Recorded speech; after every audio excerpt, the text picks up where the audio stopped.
This is the untold story of the most daring bombing raid since the Dam Busters. Almost a one-way ticket. I didn't really see how we could survive it. The RAF's opening attack of the Falklands War, designed to strike terror into the hearts of the Argentinians. It was a secret, but very British mission. Monty Python couldn't have done it any better. The crew has never seen action before. Gulp. Yes, it's us now. Is that difficult? I must admit, I didn't like the idea of doing it. And all they have is an aging British bomber. It had a computer. This was driven by wheels, pulleys, bits of bicycle chain. To prepare, they learn techniques not used since World War II. And a lot of the work was done on a £5 pocket calculator bought in Swaffham Market. But it all seemed to be going so well. What can possibly go wrong? And then it did.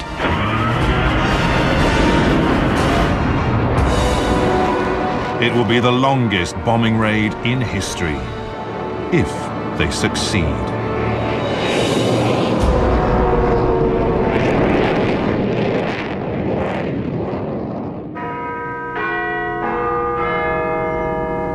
BBC News at 6 o'clock. The Falkland Islands, the British colony in the South Atlantic, has fallen. That's what Argentina said. It claims With the news that Argentina had seized the Falkland Islands, Britain's military bases were put on high alert. At precisely 10:15 this morning, HMS Invincible, flagship of this extraordinary fleet, slipped her moorings. At RAF Waddington, they watched Britain's mighty task force set sail to recapture the islands. The operation and Britain's commitment to this task force had begun. But they didn't think they'd be seeing any action. Our initial thought was, oh, dearie me, but can't see us being involved. Like most people, I heard about the invasion of the Falklands on the television or probably through radio news. I had not the faintest thought that we would be involved. Waddington had once been the home of Britain's nuclear V-Force. But the nuclear deterrent had been handed over to the Navy, and now the V-Force was facing extinction, not war. Its once shining fleet of nuclear Vulcan bombers was just 3 months away from being broken up by bulldozers. I think there was a feeling in the 80s it was the end of an era. The Vulcans were closing down, they'd never been greatly improved, and they weren't going to be improved now. But all that was about to change. Prime Minister! It is a government's objective to see that the islands are freed from occupation and are returned to British administration at the earliest possible moment. As Prime Minister Margaret Thatcher stirred the nation into a patriotic frenzy, behind the scenes, head of the RAF, Sir Michael Beetham, went to see her with a cunning plan. She was very enthusiastic. And I said, well, we've got some more work to do, but hopefully we can do it. Beetham's plan was breathtakingly bold. To send a lone Vulcan bomber 8,000 miles down to the Falklands to blow up the runway at Port Stanley.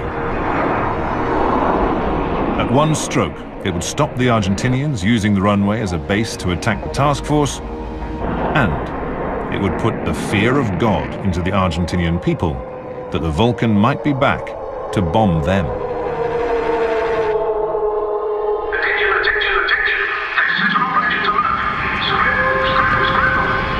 But there was a hitch. The Vulcan itself. Back in the coldest days of the Cold War, the Vulcan was state-of-the-art. It could be in the air within 2 minutes, delivering nuclear bombs into the heartlands of the Soviet Union.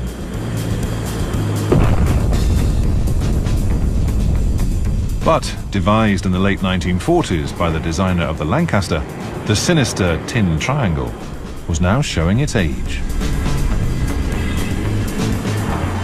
Well, it was a very nice aircraft. High-tech, I'm not quite so sure. High-tech maybe when it came into service. I mean, I can certainly remember showing ex-Bomber Command people over the Vulcan in the 80s, and they'd say, oh, look at that, Fred, we had that over Berlin in 1944. The technology in the Vulcan was very old. They said they had a bombing computer. This was driven by wheels, pulleys, bits of bicycle chain, etc. There was nothing electronic in it.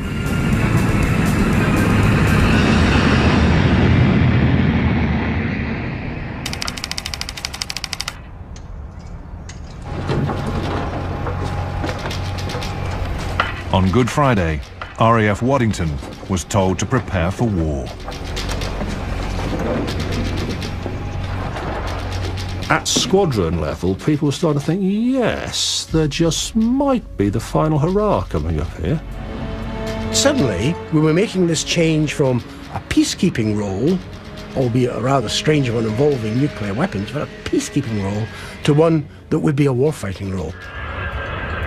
It was vital they destroyed the runway before the task force reached the Falklands. That left them just 3 weeks to get ready. But the challenges that lay ahead to get the old Vulcans fit for action looked insurmountable. There seemed to be so much that the Vulcan lacked and the crews lacked when we were told that we were going to be flying for thousands and thousands of miles over the sea. The Vulcan was never really designed with that sort of mission in mind. The biggest hurdle was the sheer distance to the Falklands and back, 16,000 miles. They could use the British island of Ascension as a midway base, but that still left a round trip of 8,000 miles to the Falklands, double the Vulcan's maximum range. The only solution was to refuel the aircraft in the air. But no one had attempted this in a Vulcan for 20 years. And its refueling system no longer worked. Engineers raced to unblock the pipes and refit probes. They tore through rusty junkyards and scrapped aircraft, looking anywhere to find vital parts. Unless we could find them, the sortie was going to be a non-starter. We couldn't get there. One crucial item was found in the crew room, being used as an ashtray. While the engineers patched the aircraft together, the crews assembled to discuss mid-air refueling. And somebody wisely said, have you ever done it before then? Uncle Neil, who was a little bit older than the rest of us, said, well, I had a go and it was bloody awful, I tell you, it's most dangerous thing I've ever done. And we said, oh yes, Neil, tell us more. But he said it was so dangerous, that's the reason the Vulcan stopped doing it. Which, yeah, it was a great start, really. Carrying out this dangerous maneuver meant flying within feet of the refueling tanker. To take fuel, the pilot then had to try to stick the Vulcan's probe into a metal basket trailing behind. There's all sorts of expressions to talk about air-to-air refueling. Two insects mating in flight is one of them.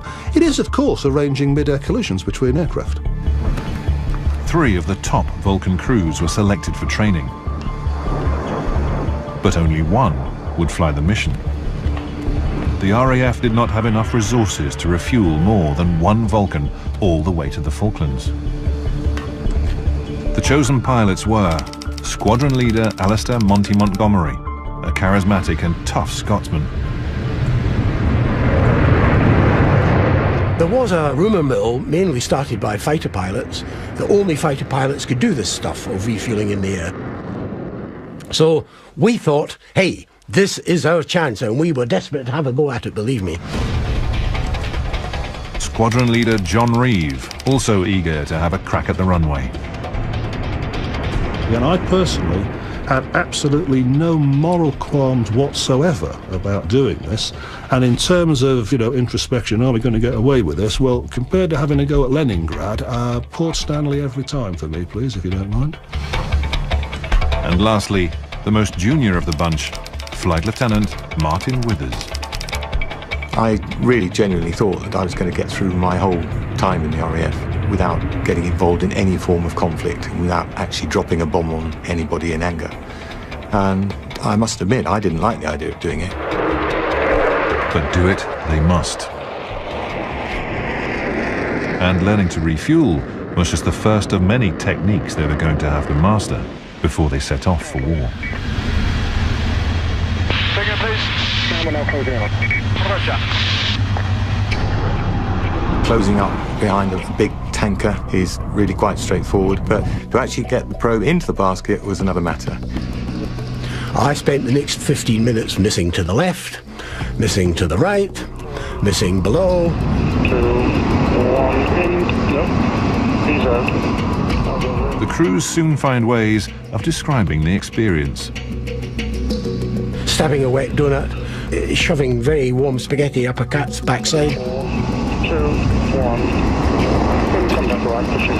Endless fun, frustrating until you get the hang of it.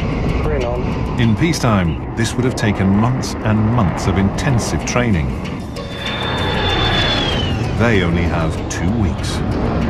And if they fail, the task force would be at the mercy of Argentinian jets.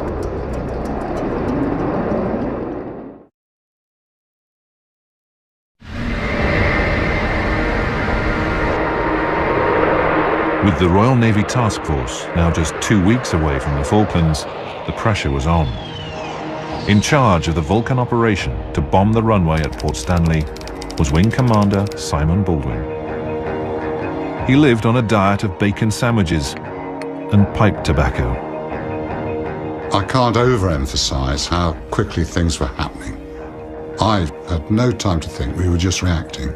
We were doing things and trying to make things work.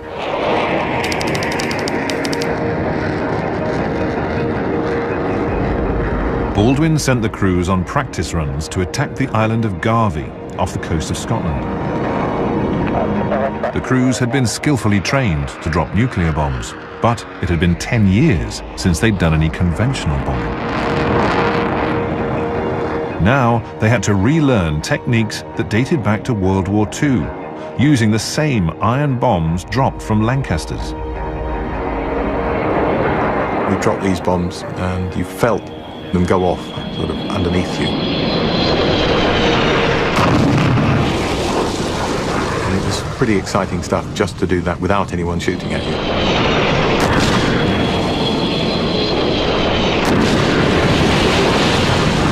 The crews loved it, but the Royal Society for the Protection of Birds were understandably not happy. And the RSPB were absolutely devastated that we were wiping out seagulls at Garvey Island and requested that we stop doing it immediately. We were trying to go to war, but they didn't seem to appreciate that. We felt very sorry for the seagulls. You lies.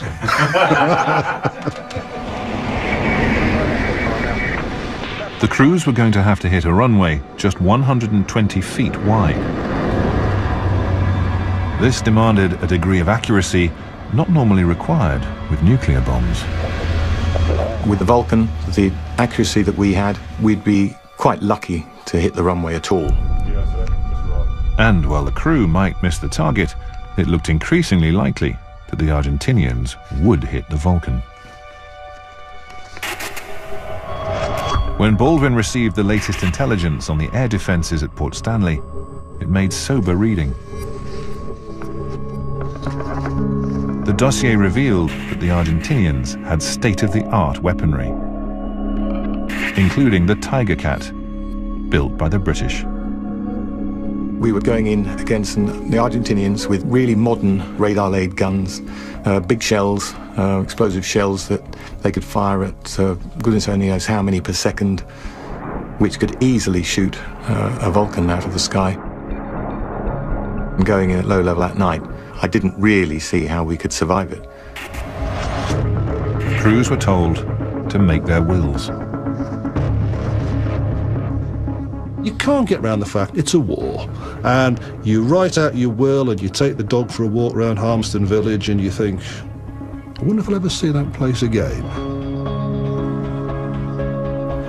Right, should you be captured at all, and they will give you the opportunity to write a letter, And in case they did survive and were captured, they were taught how to write secret coded messages and what to do if they were paraded in front of enemy TV cameras.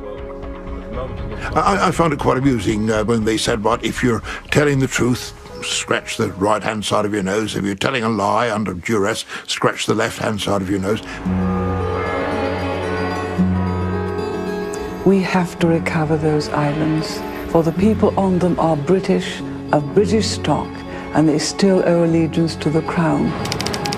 As the task force continues southwards, the government has given more details of the merchant ships. With the task force a week away from the Falklands, Mrs. Thatcher still hoped that regular TV updates showing that the British meant business would be enough to send the Argentinians packing. Troops have been going through their weapons drill in readiness for a possible landing on the Falklands. The Royal Air Force has already shown pictures of their Vulcan bombers converted from the nuclear bombing role to that of conventional bombers. Exhausted from round-the-clock training, the Vulcan crews now found that their supposedly secret mission was part of that message. Watch out, the Brits are coming. To reach the Falklands, they would have to fly the bombers from Ascension Island, refueling them in mid-air. Our attitude to it was, oh great, why don't you give them the date and time? You've given them everything else.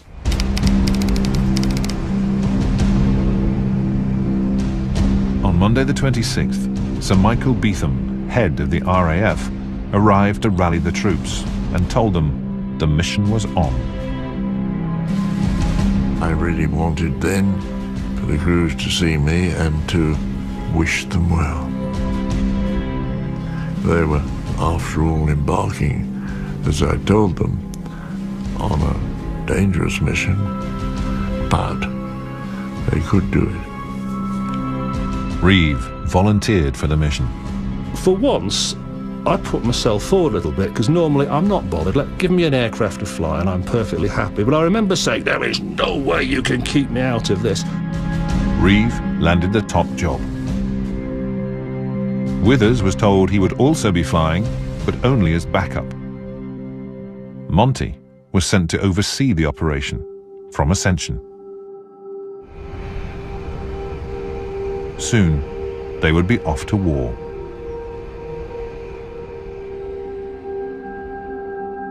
Saying goodbye was not easy. It's a thing I'd never done before. I'd never said goodbye and gone off to war. I know it sounds very dramatic, but it was possible that we might not return. It was probably ideal. I saw her for about half a minute. Just time to say bye-bye. And the strangest thought crossed my mind. You know, my father was in the war, in the Navy during the war, and he didn't see my mother for years on end. And I thought, you know, in just a little way, this is what tens of thousands of people have done before, and now it's my turn. The night before we fly down, obviously you chat to the wife. Pat was tremendously supportive, and I had no qualms at all about going. I knew if anything happened to me, she'd look after the kids fine. There was no problem at all there.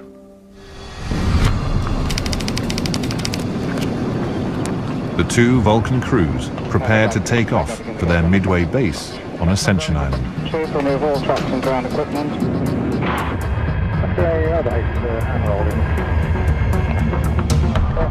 It was a miracle. In just 3 weeks, Waddington had gone from a peacetime base onto a full war footing, transforming near obsolete bombers into new fighting machines.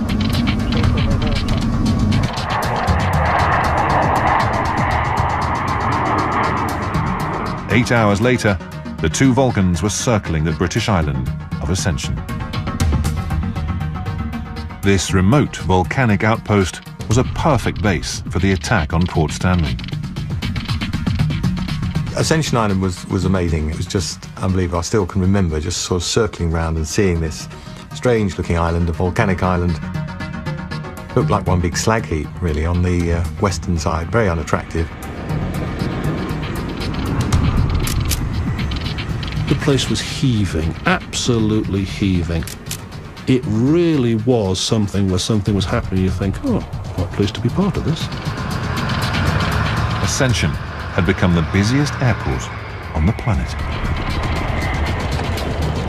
The Vulcans arrived to find a huge armada of 12 Victor aircraft, the refueling tankers that would take the Vulcan down to the Falklands. That evening, with a 50th birthday party to celebrate, Withers and his crew hit the town. Happy birthday. We had to find somewhere to go and celebrate that night, and we found more than one place to celebrate. Happy birthday. We had a few drinks, and we had a few drinks more, and suddenly I'm 50 years old. We must have got to bed 2:30 in the morning. Waking up with a little bit of a hangover the next day.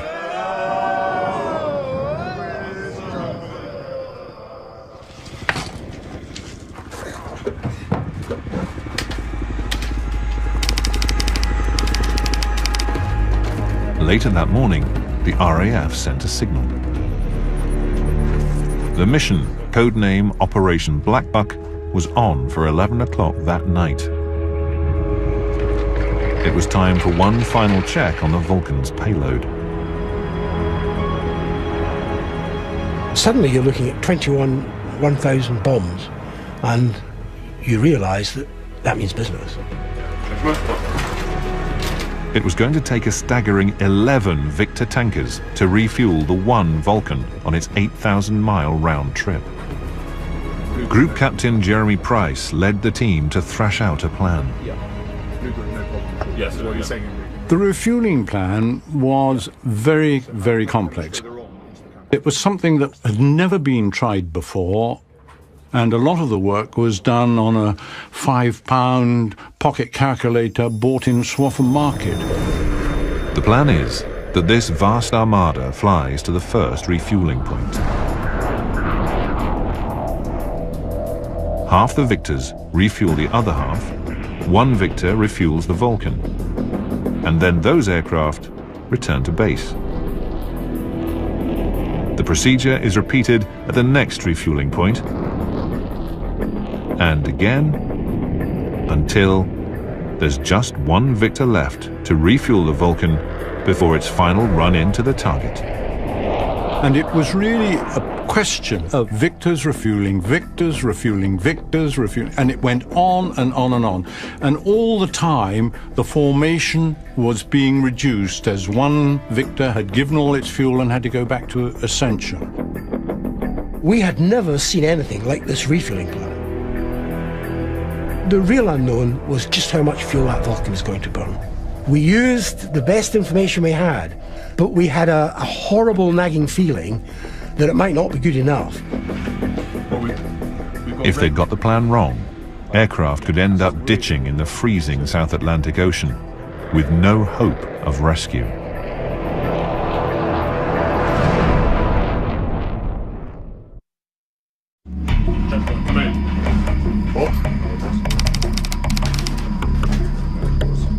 The aircrews assembled for the final briefing on Ascension Island. Okay, gentlemen, this is a secret briefing. In a few hours, the mission to bomb the runway at Port Stanley would be taking off on the 8,000-mile round trip. All right, well, as you know, the reason that we're here is to have a look at the whole refueling operation. It was the most complicated refueling plan I'd ever seen. To be honest, I picked up probably 60% of what was going on. 2 hours, it's difficult to be... I couldn't take it all in. It would have taken me ages, but I was able to turn to Dick Russell and say to him, do you understand that?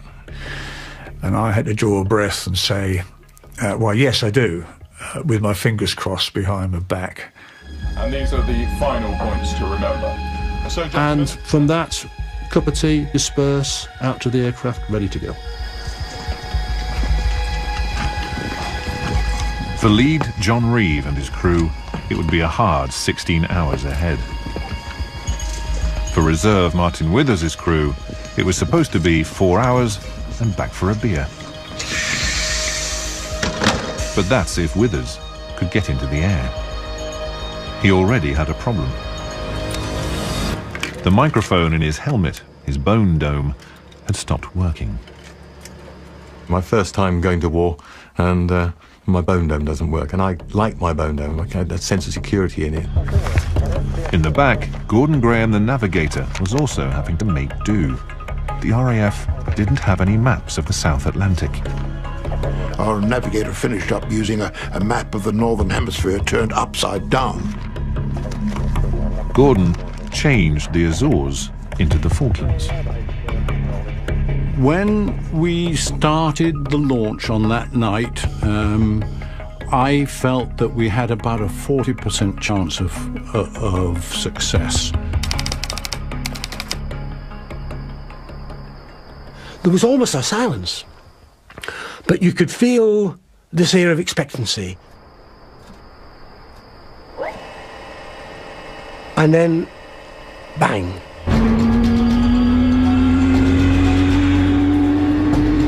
A Victor started up, and another, and another.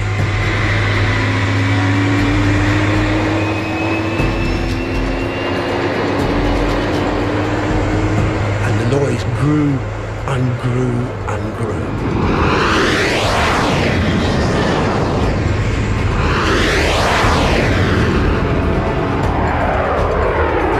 And then there was a sudden change in the noise, and it was the first Vulcan starting.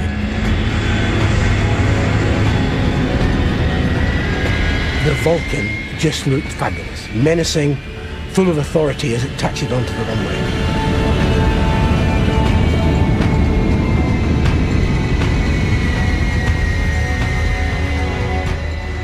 I mean, I was desperately sorry not to be in it.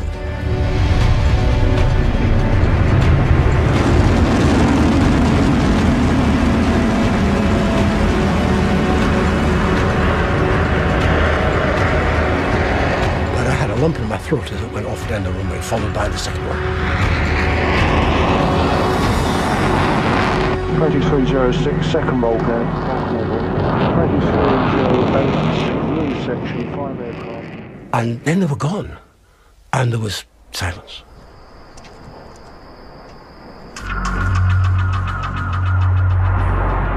In radio silence, to make sure there were no listening ears that could alert the Argentinians, the vast armada set off for the Falklands.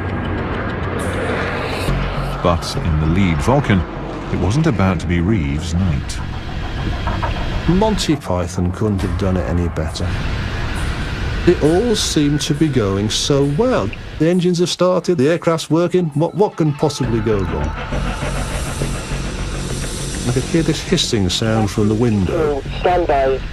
We've got a PD. We got airborne, the whistling got worse, and the indication said the aircraft isn't pressurising. And I thought, no, it's happened once before in 9 years on the V-Force. It can't be happening now. And it was. With no cabin pressure, Reeve and his crew will slowly freeze and run out of oxygen. There's no official drill of what to do, but you try all the things you can think of. We had sandwiches in polythene wrapping and got the polythene off and tried to jam that in. I think I tried to jam a flying jacket, anything in there to try and stop it. That's not working. Of course we had to turn back then. Obviously not a happy bunny. Just 4 minutes after takeoff, and it's all starting to unravel. First Commander, primary Vulcan unserviceable. Reeve breaks radio silence to say he's returning to base. On the backup Vulcan, Withers also hears the transmission. First Commander, primary Vulcan unserviceable. We were now the primary Vulcan. We were on, and there was a deathly silence. Nobody actually said anything. Gulp. Yes, it's us now. So I came up with a real sort of boy's own statement like... Looks like we've got a job of work to do, fellas. The success of the whole mission now rests on Withers and his crew.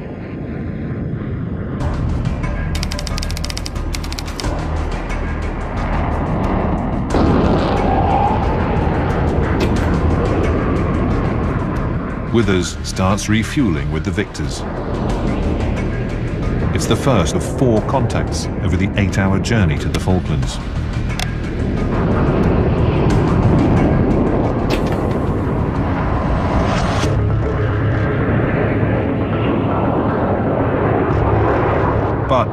the empty Victors start returning to Ascension, they make a terrible discovery. The aircraft are so low on fuel, they have barely made it back. The Victors coming back made it quite clear that the Vulcan was using more fuel than we had calculated. We were worried. I was worried. With not enough fuel, the whole mission is in jeopardy. But in radio silence, Withers in the Vulcan is blissfully unaware of the impending disaster. We weren't really keeping an eye on how much fuel we got. And it's a bit like, you know, in a motor race, you know, that you just go around and as long as you got fuel in the tank, that's all you're worried about.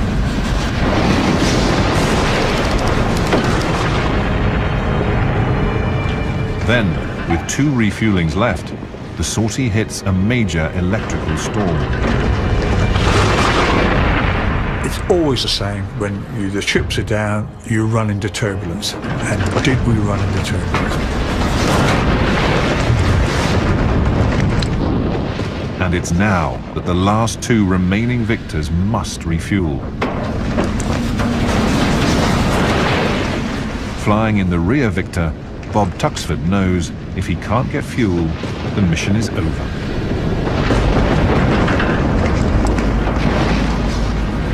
I was becoming acutely aware that the whole success of the mission now rested on the shoulders of me and my crew.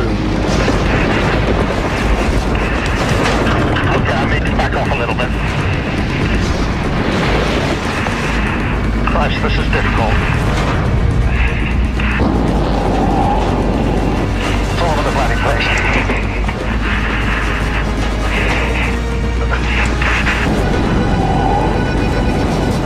A miracle happened. Contact. I couldn't believe it. Not only did he get in, he stayed in. Yeah, fuel flows again. That's it. Thank you, Bill. Bob Tuxford, I take my hat off. Good job, Bob. But as Tuxford's Victor completes refueling and flies out of the storm, the crew make an alarming calculation.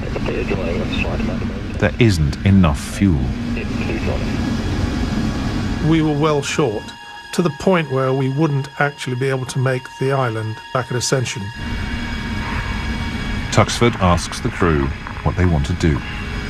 Right, we either turn back now, pretty sharpish, or at least press on in the knowledge that we've got to come up with some sort of alternate plan. I need you all to speak now and give me your view whether we continue or turn back.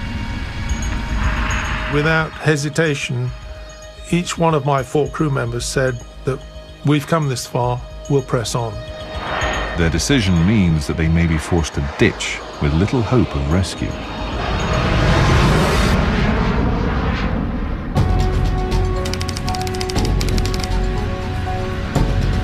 Six and a half hours since leaving Ascension, it's time for the final refuel. But Tuxford, in the Victor, can't risk breaking radio silence to tell the Vulcan there's barely enough fuel to complete the mission.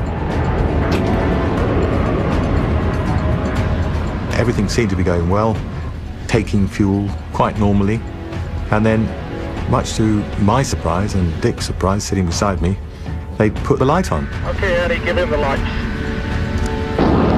The red light flashed, and so we had to brake. If the red light flashed, you brake. Come what may, you brake.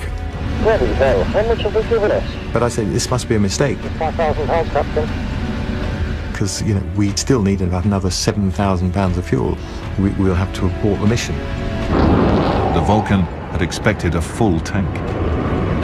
But they've had all the fuel the Victor tanker can spare. So we broke off. I was absolutely amazed and actually very annoyed because I couldn't believe they could do that to us. As the Victor turns to head back to Ascension, a furious Withers briefly breaks radio silence. We received 2 words. We're off. Which sounded like, we're off. What does he mean, we're off? Was he off to attack the target? Or was he off to Ascension? we felt dejected. We felt that all our efforts had been in vain. In the Vulcan, Withers faces the hardest decision of his life, whether to give up the attack or press on and gamble the lives of his crew.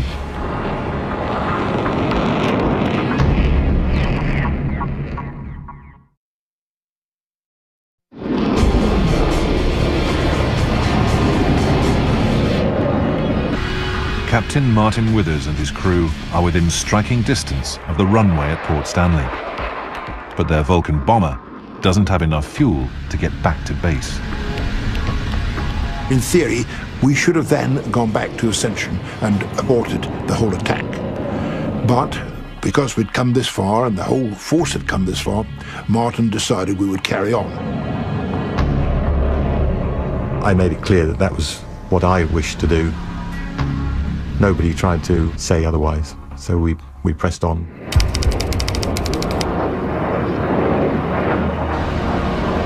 It's time for the attack. Withers takes the Vulcan down to 300 feet to get under the Argentinian radar.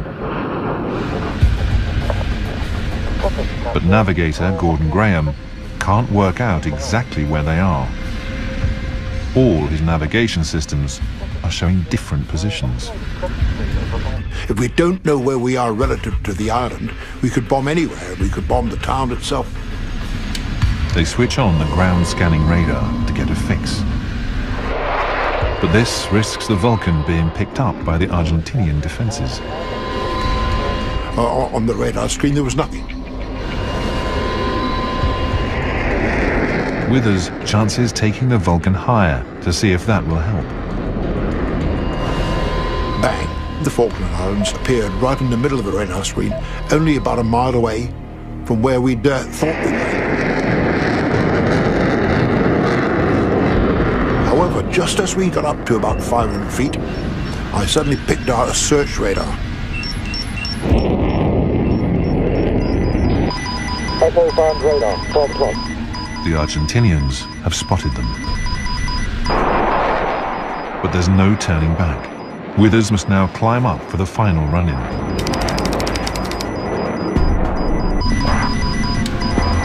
We pulled up using full power, fairly steep climb, to get to 10,000 feet. We had about a 20-mile run-in, and we felt very vulnerable because you're sitting there. They know you're there. Control radar, medium shot, 10 o'clock, jamming. I pulled the visor covers down. We thought flak would be coming up at us, like you see in the war films. We hadn't done this before.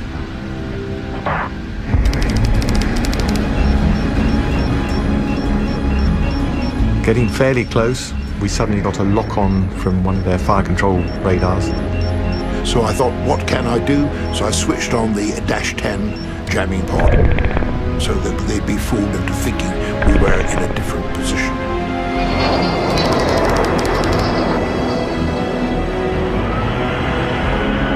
I opened the bomb doors early to make sure there wasn't a problem with the doors themselves. Bomb signals alive, Captain. Nav radar Bob Wright checks the antique bombing computer. Its pulleys and bicycle chains must calculate to the split second when to release the bombs. 5. As we got to about 2 miles away, and the airfield was still lit up, that's when the bombs started to drop off. 3, 2, 1.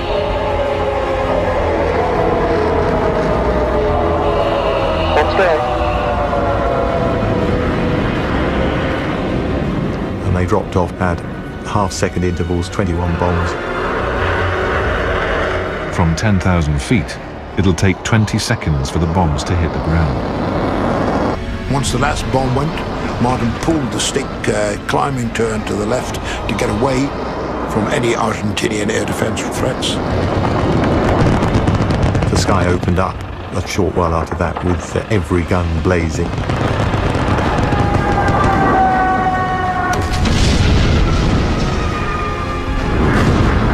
And as we climbed, you could see the flashes, obviously from the bombs going off.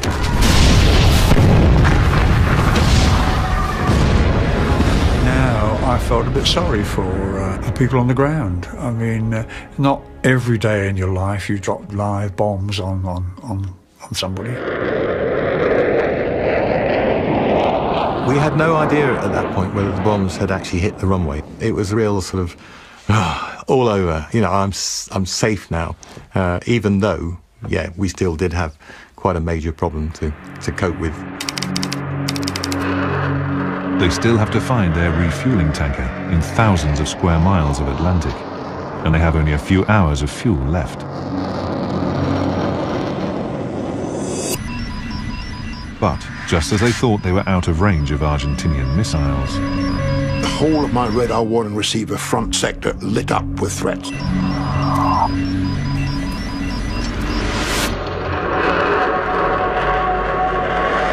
Unsure whether they are friend or foe, every anti-aircraft weapon of the British task force is now trained on the Vulcan. And I said a little prayer hoping that somebody on board the ships was aware that we were a friendly coming towards them. This is 1 Quebec Delta, over. I opened up on my radio, passed the pleasantries of the day, good morning, and I passed the code word superfuse to let them know that we considered the attack had been a success. This is 1 Quebec Delta, superfuse. The task force stands down, while the code word is also picked up 4,000 miles away back on Ascension. Suddenly out of the blue, somebody shouted, superfuse. I mean, fantastic. I mean, there was elation everywhere. In Bob Tuxford's Victor, rapidly running out of fuel, the Vulcan's transmission tells them that at least their efforts were not in vain. This is 1 Quebec Delta, superfuse. She's done it! There was elation in our aeroplane. The whole mood changed. Well, let's hear it from the Tin Triangle. And after all, we were able to say, well, he's done it. He's done the job. But time is also running out for the crew of the Vulcan. There's no sight of the refueling tanker they're supposed to rendezvous with. The co-pilot stated he'd never seen a Vulcan flying with so little fuel in its tanks, which was quite a frightening situation to be in. We knew we had to make contact. If we didn't make contact, we were in the sea. We had immersion suits to keep us dry, we had dinghies, we had little radios, but I don't think any of us would have survived unless an absolute miracle happened. And the next thing I knew, the Victor rolled out right in front of us. I can't tell you how that felt. I can't tell you. To me at the time, it was the loveliest sight in the world. Just in time, Tuxford's Victor was also met by a refueling tanker. There were quite a few whoops and hollers in the aeroplane as people celebrated.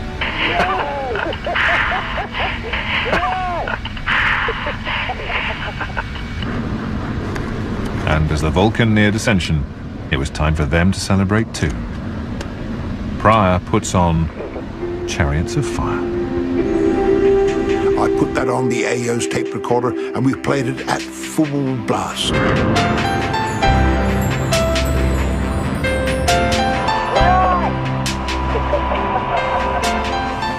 They'd survived. Withers and his crew had achieved the longest bombing raid in history.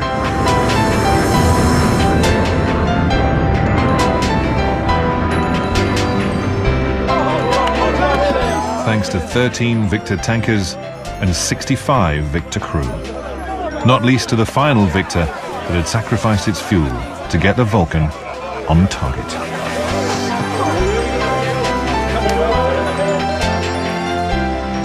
There to meet Martin Withers with a can of beer was the pilot, Bob Tuxford. As I fought my way through the crowds, I'm not sure that Martin even recognized me in the first instance. But nevertheless, he received the can of beer nicely, and I decided that we'd done our bit that night, went off to our billet, and the rest was history.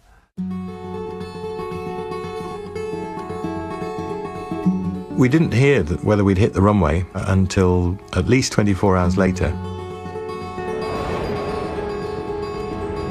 We dropped 21 bombs, and the first one to explode was on the runway.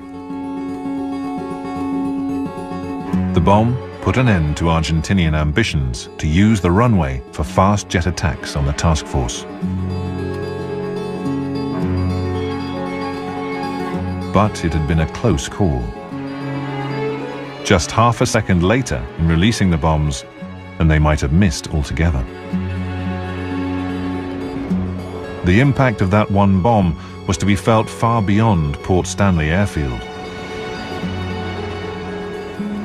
We had made a statement. We had made a huge statement that we were not giving up the Falkland Islands.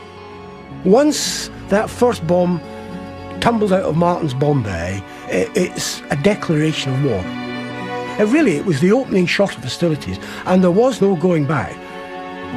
For Sir Michael Beetham, the raid had achieved its ultimate goal.